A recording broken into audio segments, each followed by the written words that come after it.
Hoy quiero hablarte de Malta, que es uno de los países favoritos para aquellos que buscan una buena residencia fiscal o también la incorporación de unas empresas, que eso no es tan conocido, pero te lo voy a explicar por supuesto. Pero eso es una de las opciones favoritas de aquellos que se ubican por la zona de Europa, la Unión Europea. Por ejemplo, dentro de lo que es España, muchas personas prefieren la opción de Malta por encima de la de Andorra por estilo de vida y porque el país pues les gusta más, pero también por encima de otras opciones como Chipre, que son muy similares a nivel de, de clima, del hecho de ser una isla y tal en el Mediterráneo, pero sí que la cercanía de Malta a España pues hace que algunos la prefieran. Aún así vamos a analizar exactamente cómo funcionan los impuestos en Malta, si son tan interesantes, si no, en qué casos sí, en qué casos no. También, por ejemplo, que muchas personas piensan que este tipo de países como Malta son pues ya un paraíso fiscal porque tienen esa etiqueta desde siempre. La realidad es que no, todo lo que vamos a contar en este vídeo lo puedes hacer de manera 100% legal. En Malta puedes operar sin ningún tipo de traba, sin ninguna restricción por la parte de entidades financieras y demás si quieres abrirte una empresa allí. Así que sepas que Malta es un miembro de pleno derecho de la Unión Europea y todo lo que vamos a ver hoy aquí te interesa porque puedes ahorrar muchos impuestos. Puedes llegar a pagar tan poco como un 5% con tus empresas allí y además como non-dom puedes llegar a pagar prácticamente nada. Así que vamos a empezar analizando la fiscalidad de Malta. Y lo primero que quiero comentar es el tema del impuesto de sociedades de Malta, que hace que muchas personas el tema de la empresa en Malta no se lo planteen, porque si pegas una búsqueda en Google y ves lo que es el impuesto de sociedades, te echa para atrás. Es un 35%, que es una auténtica salvajada, pero tiene truco, como no, y por eso digo que son interesantes las empresas en Malta, porque este impuesto al final corresponde a un sistema de imputación, que como a mí me gusta explicarlo para que se entienda, sería el equivalente a que, si tú te abres una empresa en España y tienes un impuesto de sociedades de hasta el 25%, luego de esa empresa vas a sacar los beneficios que te queden, te los quieres sacar como dividendo a tu persona física y entonces vas a tener que pagar hasta un 28% más sobre esos dividendos, entre un 19 y un 28%, lo cual te daría una carga total de, en algunos casos, más del 50%. Bueno, pues Malta lo que te intenta hacer con este sistema de imputación sería como un 2 en 1, en el que a nivel de tu empresa te mete un 35%, porque sería como lo correspondiente al impuesto de sociedades y lo que correspondería también a la parte del dividendo. Claro que tú aquí pensarás, oye, Quique, ¿y a mí qué me importa el 2 en 1? Oye, que yo no voy a pagar un 35%, yo estoy aquí para pagar los menos impuestos posibles. Te entiendo perfectamente y por eso el truco te interesa, porque es básicamente que en Malta puedes recuperar perfectamente, puedes hacer el refund, o sea, puedes pedir un reembolso de 6/7 partes de este impuesto de sociedades. Puedes pedir lo que sería un 30% del 35%, no un 0,3 del 35%, a ver si me explico. Básicamente has pagado 35%, te devuelven 30 de ese 35%, me estoy explicando fatal, pero que nos entendamos, te queda un 5% de tributación efectiva. Creo que así lo verás más claro. La cosa es que en algunos tipos de ingresos, si son ingresos pasivos de intereses y regalías, no sé si había alguno más, pero creo que eran únicamente en estos casos, pueden ser 5/7 partes el reembolso en lugar de 6/7 partes. Pero te quedaría entre un 5 y un 10% de tributación. La mayoría de los casos lo que conseguimos es un 5% a nivel corporativo, así que sí, una empresa en Malta te puede interesar. Y es que además de este impuesto a nivel corporativo, las empresas en Malta tienen otras ventajas competitivas como el hecho del IVA, que es tan solo de un 18%, nos encantaría que fuese menos, pero dentro de lo que es Unión Europea, un 18% de IVA es claramente más bajo que la media. Luego también tenemos que puedes distribuir dividendos, puedes distribuir esos beneficios de tu empresa en Malta a no residentes sin ningún tipo de retención. No se aplican retenciones en las distribuciones de esos dividendos. Una auténtica ventaja si tenemos una empresa en Malta, vivimos en otro sitio, estamos buscando inversores desde otros puntos, desde otras residencias fiscales. Por lo tanto, ahí tendríamos pues esa ventaja interesante.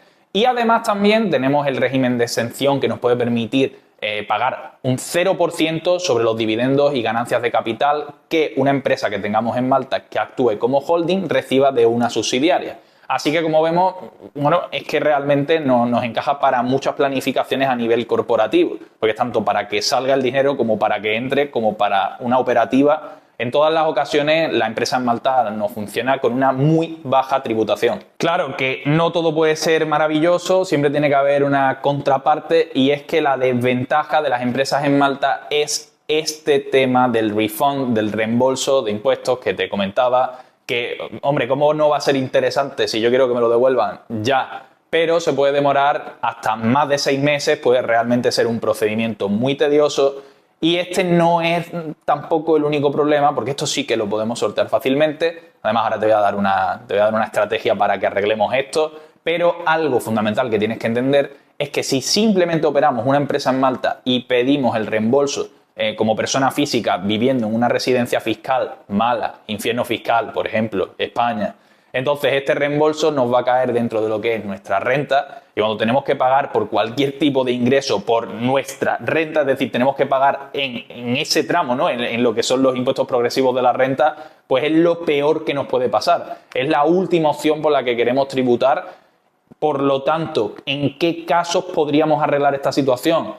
El primero sería que nuestra residencia fiscal sea buena. Tengamos un impuesto sobre la renta muy bajo o nulo. Por ejemplo, si estás teniendo un impuesto sobre la renta en Emiratos Árabes, que eso quiere decir básicamente que no tienes impuesto sobre la renta. O si estás viviendo en un país de tributación territorial donde tampoco a nivel efectivo vas a tener un 0%. En esos casos te da completamente igual este tema de tributar el reembolso después en tu renta, pero también hay otra forma que tenemos de solucionar esto y además agilizar el proceso del reembolso. ¿Recuerdas que antes te estuve explicando que una empresa holding en Malta puede disfrutar de un régimen de exención por participación?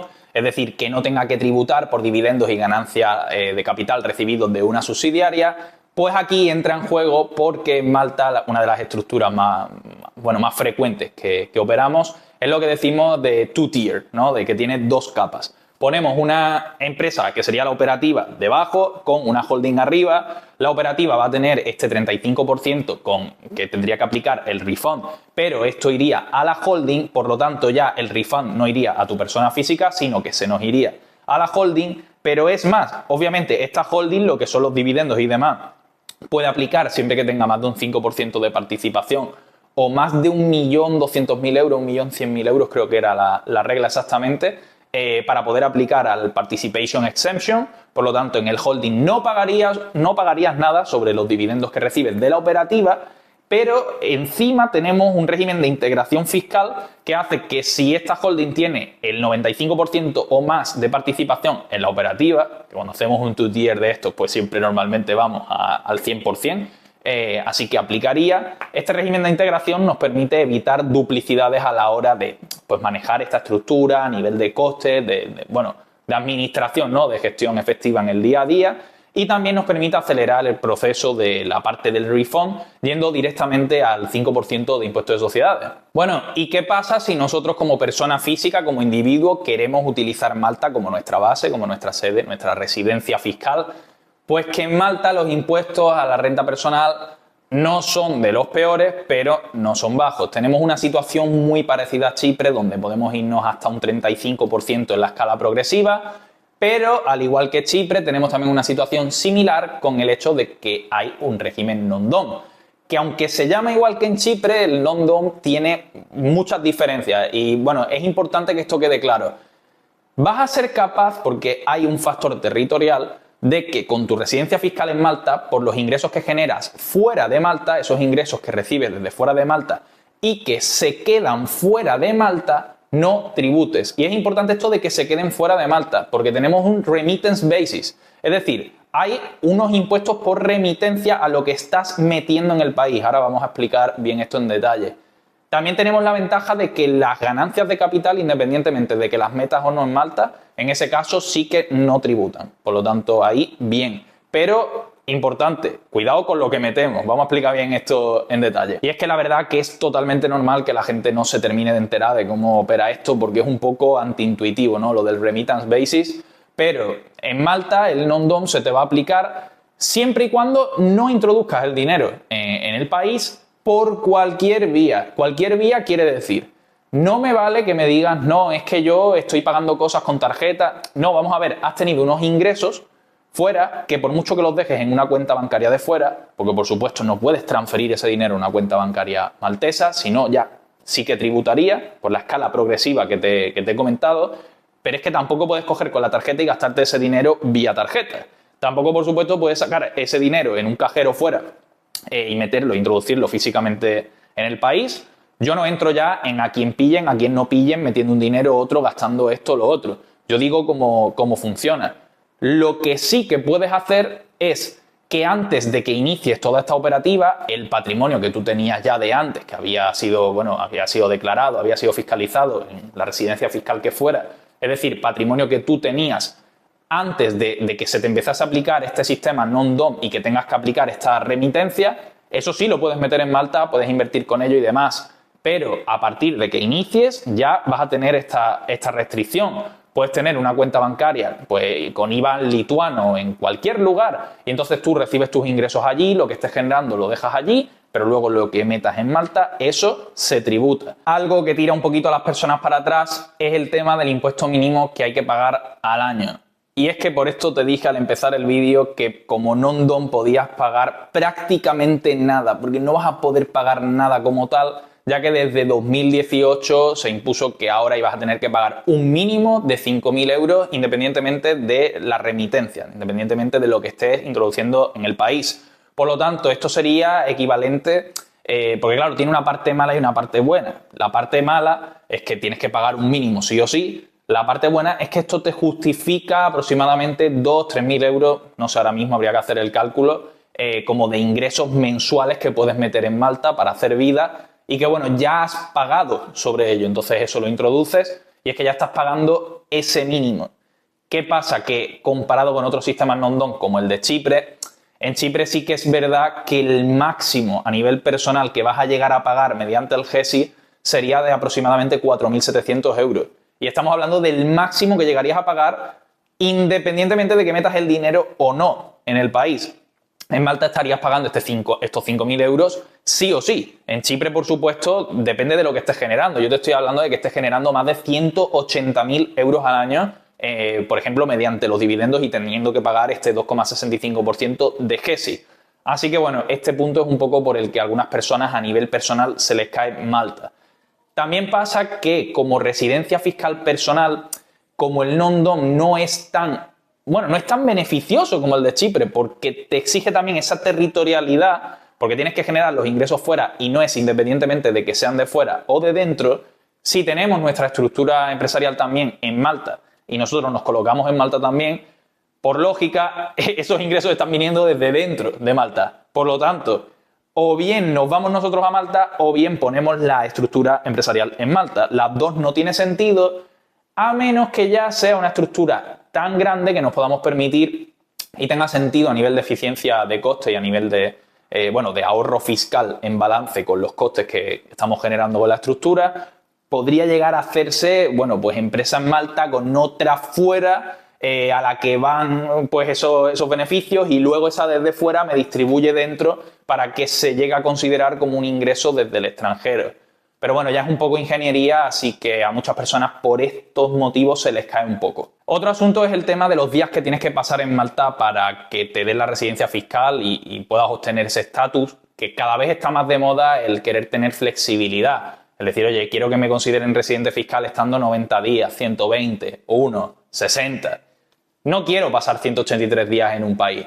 Bueno, pues con Malta te toca pasar por el aro si vas por el non-dom tradicional. Pero hay una forma de saltarte esta regla que es lo que siempre se ha considerado esquema High Net Worth Individual, pero ha tenido varios cambios recientemente y ahora, dependiendo de si eres de la Unión Europea o eres desde fuera, se llamaría, lo que pasa que es exactamente igual el programa, The Residence Program o Global Residence Program, donde prácticamente es igual también que el de High Net Worth Individual. Lo que se te hace es pedirte más requisitos a nivel de dinero, a nivel de patrimonio y demás, pero vas a tener flexibilidad. Vas a poder tener este non-dom y lo que sería la residencia fiscal en Malta sin tener que pasar los 183 días, pero con el contra de que el mínimo de impuestos pagable anual pasa de ser de 5.000 a 15.000 euros, por lo tanto, por eso era antiguamente de High Net Worth Individual, además de estos 15.000 euros que tienen una pequeña ventaja una vez más, quiere decir que puedes remitir más dinero al país porque ya estás pagando por ello. Además tienes la ventaja de que si quieres remitir más dinero on top of that, es decir, por encima de esos 15.000, sería en un 15% de impuestos en lugar de la escala progresiva del IRPF. Pero bueno, hay requisitos, aparte de esos 15.000 euros tienes que tener un alquiler que tampoco es muy exigente, creo que era de 9.000, 10.000 euros aproximadamente por año, lo que tiene que costarte tu vivienda en alquiler. No puede ser subletted, es decir, tienes que tener esa vivienda a disposición. Puedes también hacerlo mediante una propiedad. Y luego, pues algún pequeño detalle más, como que tienes que mostrar un net worth de unos 300.000 euros, ¿vale? En total. Y bueno, pues más o menos eso serían las pinceladas, ¿no? Que lo diferencian. Por lo tanto, esto sería para un perfil que quiera más comodidad con su non-dom, pero esté dispuesto, obviamente, a pagar más, a cumplir más requisitos por esa parte y luego disfrutar de las ventajas. Para ello hace falta, pues por supuesto, generar bastante dinero y que te salga a cuenta. Y hay un detalle que no quiero que se me escape, que es lo que te comentaba de Residence Program y de Global Residence Program, que son lo mismo que te acabo de explicar, los mismos requisitos, los mismos beneficios, pero uno es para ciudadanos de la Unión Europea y otro es para ciudadanos de fuera. Y este, de los ciudadanos de fuera, el Global Residence Program, lo considero una de las vías más sencillas que hay ahora mismo de establecerte en la Unión Europea con una residencia legit, que puedas quedarte tranquilo. Y es que, bueno, pues los requisitos no son para tanto si lo comparamos con cualquier tipo de residencia por inversión o Golden Visa al uso. Que por supuesto también tenemos la Golden Visa en Malta, lo que pasa que ya nos vamos al rango dependiendo de si es, bueno, en qué tipo de inversión en el país estamos hablando, pero 650, 700, 800.000 euros, por ahí rondan las opciones.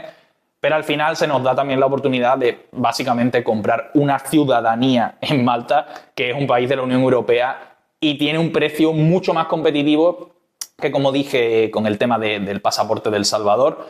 El Salvador lo está vendiendo a $1 millón y no pertenece a la Unión Europea. Es un pasaporte decente pero mediocre dentro de lo que cabe. Y entonces la opción de Malta es una de las mejores si lo que estamos buscando es, bueno, comprarnos una ciudadanía de la Unión Europea y somos de fuera. Así que en definitiva, ¿cuál es la opinión sobre Malta? Nosotros la estamos utilizando bastante, está viéndose un poco, bueno, relegada por la opción de Chipre, que cada vez está cogiendo un poquito más de fuelle, ¿no? Cada vez hay más perfiles que encajan allí, pero es por una cuestión de flexibilidad. Al final Malta es, bueno, es maravillosa, ¿qué vamos a decir si lo comparamos con cualquier infierno fiscal? Lo que pasa es que no adapta para todo tipo de perfiles, no se adapta bien. Pero bueno, como mínimo, para algunas personas la residencia fiscal y para otras, normalmente en su mayoría, el tema de la estructura empresarial, pues es muy útil. Así que nada, si estás interesado en la opción de Malta, quieres la residencia, la empresa allí, la nacionalidad, lo que puedas querer, nos puedes contactar. Y ya sabes que si no es en Malta, podemos buscar la mejor opción en cualquier país. Estamos trabajando a nivel mundial, no tenemos ningún sesgo hacia ninguna de las jurisdicciones que te comentamos. Así que nos puedes contactar, vemos la mejor opción para ti, lo revisamos todo y nos ponemos en marcha. Así que nada más, me callo ya, una vez más que se me queda el vídeo bastante largo, pero bueno, es lo que hay, quiero traeros toda la información, así que nos veremos en la próxima y recuerda que son tus impuestos y es tu decisión. Es tu decisión.